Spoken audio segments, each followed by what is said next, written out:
que vous allez bien. Bienvenue encore une fois à un nouvel épisode de The Bible Stock.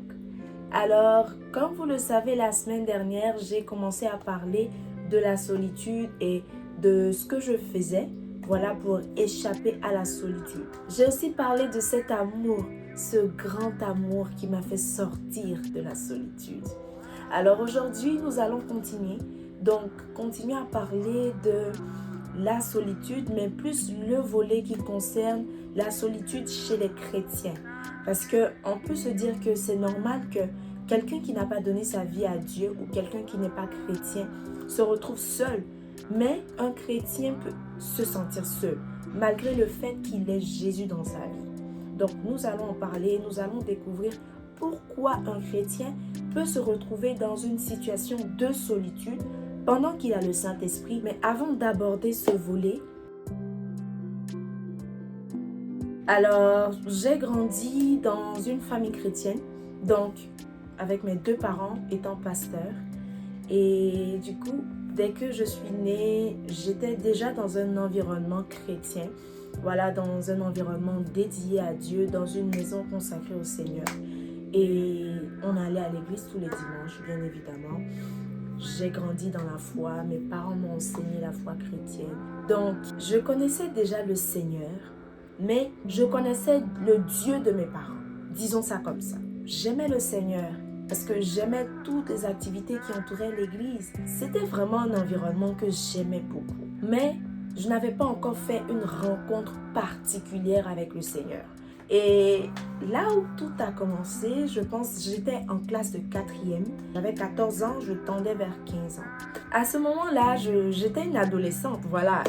J'étais une adolescente, j'avais commencé en plein dans la vie d'adolescente. J'avais des amis, voilà, à l'école, mais pas tellement que ça. Donc, en dehors de l'école, j'avais pas de fréquentation et tout. Et à ce moment-là, il y avait un vide. Voilà, parce que quand tu quittes l'école, tu te retrouves à la maison, tu n'as pas d'autres activités en tant que telle. J'essayais tout ce que je pouvais pour combler le vide que j'avais. C'est un vide d'adolescente, voilà, parce que je suis plus un enfant qui dit, bon, je vais aller jouer au quartier, la balançoire, ceci. J'avais 14 ans, je tendais vers 15 ans, j'étais en plein dans l'adolescence. Ce vide-là, c'était pas les jeux qui allaient combler ça. J'avais rencontré quelqu'un. Et lui aussi, il était au lycée, voilà, c'était des adolescents, on était tous des adolescents. Et c'était un jeune gars qui aimait beaucoup l'école aussi, il s'investissait beaucoup dans ses études. Et il était vraiment atypique comme garçon, voilà. Et on jouait ensemble, on jouait entre cousins, avec d'autres personnes, donc on jouait beaucoup ensemble. Il m'avait dit que tu es jolie, tu es gentille et tout ça. Donc, ce qu'on appelle drague, mais c'était un peu plus innocent. Disons ça comme ça. Donc, oh, tu es gentille, tu es jolie. Est-ce que tu veux être ma petite amie? C'est une nouvelle chose. Peut-être que, voilà quoi. Ça va combler ce vide en fait. Et j'ai accepté. Donc, j'ai accepté.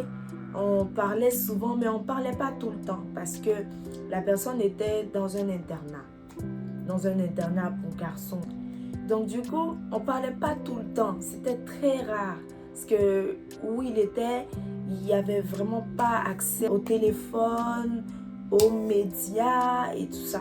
Donc c'était très rare la communication. On se voyait juste, on va jouer. Il y avait toujours les cousins, on joue. On va souvent acheter la loco de 16 heures. C'est juste ça en fait. Et je me disais que oh, ça allait combler le vide. Donc j'étais contente au début. Oh, j'ai un petit ami. Il dit que je suis gentille. Il dit que je suis jolie.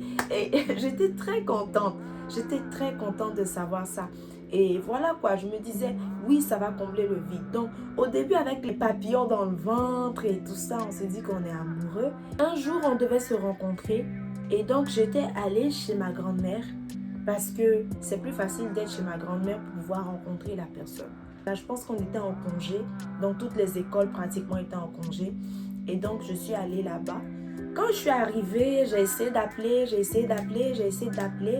mais il n'a pas décroché. Donc, depuis que je suis arrivée, c'est-à-dire du moment que je suis arrivée jusque la nuit, parce que je suis arrivée la veille du jour où on devait se voir, j'ai attendu le lendemain. Donc, le lendemain, c'était le jour de la Saint-Valentin.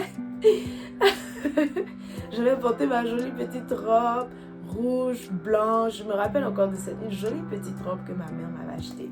J'essayais d'appeler. Rien. Donc, toute la journée de la Saint-Valentin, il n'a pas décroché. Et là, j'étais amie avec son cousin. Donc, on jouait tous ensemble, comme je l'ai dit. Donc, j'étais amie avec son cousin et son cousin m'a appelé. Il m'a demandé, oh, est-ce que ça va? Et ça, c'était le lendemain de la Saint-Valentin. Oh, est-ce que ça va? Comment tu vas? Et tout. Je dis, oui, ça va et tout. Sauf que j'essaie de joindre ton cousin, mais ça passe pas. Et là, il a essayé de faire un appel conférence. Donc, un appel conférence en ce temps-là avec le réseau qu'on avait, donc Move. Il y avait beaucoup de réductions, beaucoup de rabais pour les jeunes et tout, davantage. Et donc, on pouvait faire des appels conférences et c'était gratuit, je pense. Dès qu'il a entendu ma voix, il a raccroché. Et après ça, j'ai dit à son cousin, non, c'est pas grave, laisse tomber et tout. Bon, moi, je vais faire autre chose et on a raccroché. Je lui ai envoyé un message, je lui ai dit, bon, je comprends pas, qu'est-ce que tu as, qu'est-ce qui se passe, est-ce que je t'ai fait quelque chose et tout. Il m'a dit, non, j'étudie. Bon. Ok.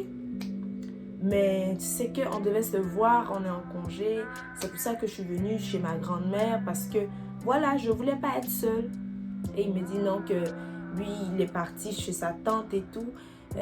Il n'est pas là, il est allé chez sa tante, il n'est même pas chez lui et tout ça, qu'il étudie. Et après, il m'envoie un message, me dit, en fait, je ne t'ai jamais aimé.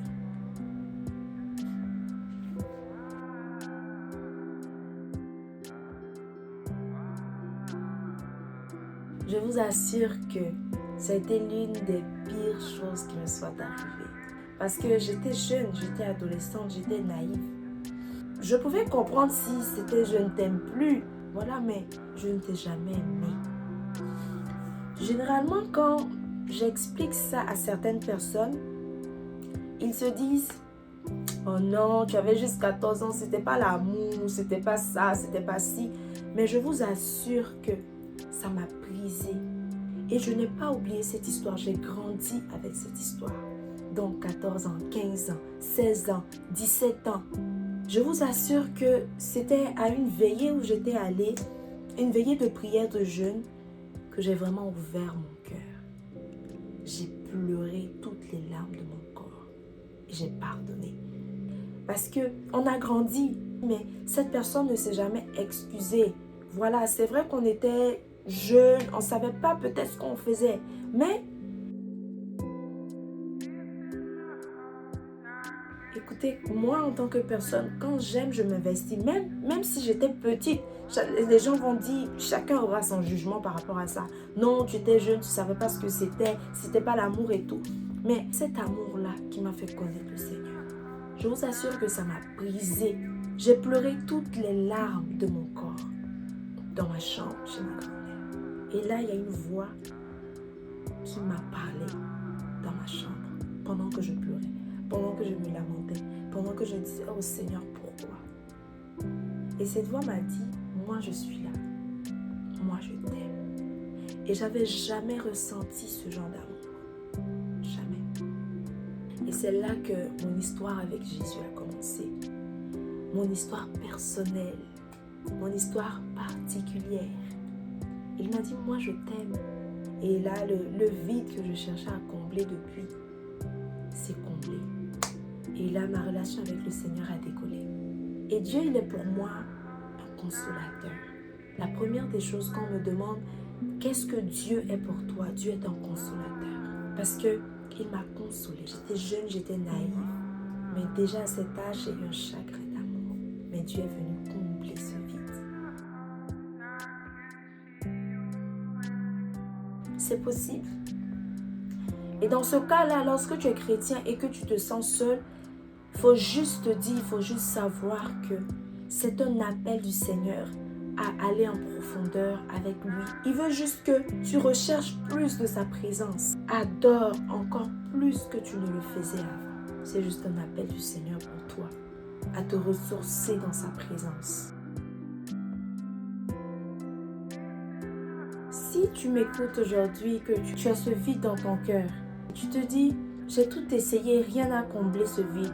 Si même tu passes par un chagrin d'amour, si quelqu'un t'a abandonné, si même ta famille t'a laissé tomber, si toutes les personnes qui étaient autour de toi, toutes les seules personnes que tu avais t'ont laissé, t'ont abandonné, laisse-moi te dire que Jésus est encore là pour toi. Jésus a toujours été là et il est encore là pour toi. Donne-lui seulement une chance. Lui, il ne te décevra pas. Et si tu es un chrétien, que tu as cette solitude en toi, retourne à ton premier amour. Retourne te ressourcer dans l'adoration. Retourne te ressourcer dans la prière. Retourne te ressourcer auprès de Jésus. Parce qu'il est la seule personne qui pourra enlever cette solitude en toi. Si tu as écouté ce témoignage et que tu veux faire la paix avec le Seigneur, fais cette prière avec moi. Père Céleste, je viens à toi au nom de Jésus-Christ, ton Fils unique que tu as donné au monde, afin que quiconque croit en lui ne périsse point, mais qu'il ait la vie éternelle. Ta parole dit, mais à tous ceux qui l'ont reçu, à ceux qui croient en son nom, elle a donné le pouvoir de devenir enfants de Dieu, lesquels sont nés, non du sang, ni de la volonté de la chair, ni de la volonté de l'homme, mais de Dieu. Ensuite elle dit, si tu confesses de ta bouche le Seigneur Jésus, et si tu crois dans ton cœur que Dieu l'a ressuscité des morts, tu seras sauvé. Sur ces paroles, je te demande de pardonner mes offenses et de me purifier par le sang de Jésus. Je reçois dans mon cœur Jésus-Christ de Nazareth comme mon Seigneur et Sauveur personnel. Je confesse de ma bouche le Seigneur Jésus et je crois dans mon cœur que Dieu l'a ressuscité des morts. Je suis maintenant sauvé et né de nouveau par la puissance du Saint-Esprit. Merci beaucoup, Père éternel, de m'avoir pardonné, sauvé et donné la vie éternelle. Au nom de Jésus. Amen. Tu fais maintenant partie de la grande famille du Seigneur. Que Dieu te bénisse.